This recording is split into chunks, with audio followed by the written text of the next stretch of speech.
नमस्कार, म राजन जसपाल, जिल्ला प्रशासन भक्तपुरको अध्यक्ष, मोडर्न बोर्डिङ सेकेन्डरी स्कुलको प्रिन्सिपल।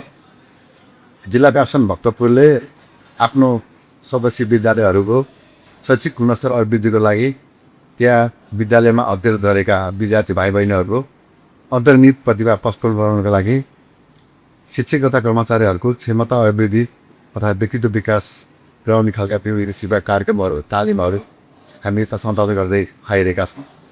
यो हाम्रो विगतका वर्षहरूदेखि नै हामीले विभिन्न हाम्रो कार्य समितिमा विभिन्न उपसमितिहरू बनाएका छौँ, जस्तै अतिरिक्त क्रियाकलाप उपसमिति, तालिम उपसमिति, त्यसै गरी कोष तथा लेखा र पद व्यवस्थापन उपसमिति, परीक्षा उपसमिति, सेमिनार तथा गोष्ठी उपसमिति। यी सेमिनारहरूले हाम्रा विद्यालयहरूमा आवश्यक भएका देखिएका समय सापेक्ष के किसिमका कुराहरूमा परिवर्तन गरेर विद्यालयलाई अगाडि बढाउँदाखेरि वास्तवमै त्यो विद्यालयले विद्यार्थीहरूलाई दिन पर्ने गुणस्तरीय तथा व्यवहारिक शिक्षा दिन सक्छ, त्यसलाई हामीले मध्यनजर गरेर कार्यक्रम गर्दै आइरहेका छौँ। आज हामीले प्याप्सन पोलिटिक कन्फरेन्स 2026 आयोजना हामीले गरिरहेका छौँ। यसको मुख्य विषयवस्तु भनेको आर्टिफिसियल इन्टेलिजेन्स र वेलबिङ।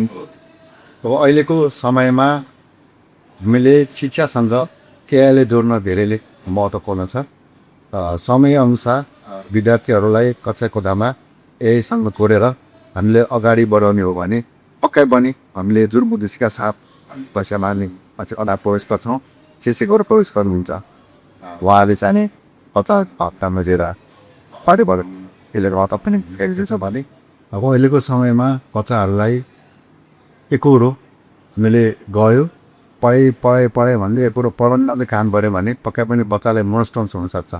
त्यही भएर उनीहरूलाई एकदम इन्टरटेनमेन्ट किसिमबाट हामीले मोटिभेट हुने किसिम हामीले एआई भयो, वेबिङ भयो, हरेक कुरामा हामीले त्यही गर्नुपर्छ।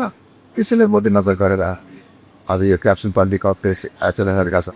पक्कै पनि यसले हाम्रा भक्तपुर जिल्लाभरिका क्याप्सन अन्तर्गतका सदस्य विद्यालयहरू र आज हाम्रो यो नेपाल काभ्रे क्याप्सनबाट पनि 10-12वटा विद्यालयहरू सहभागी हुनुभएको छ। सबैको आइएमएफमा शैक्षिक उपलब्धि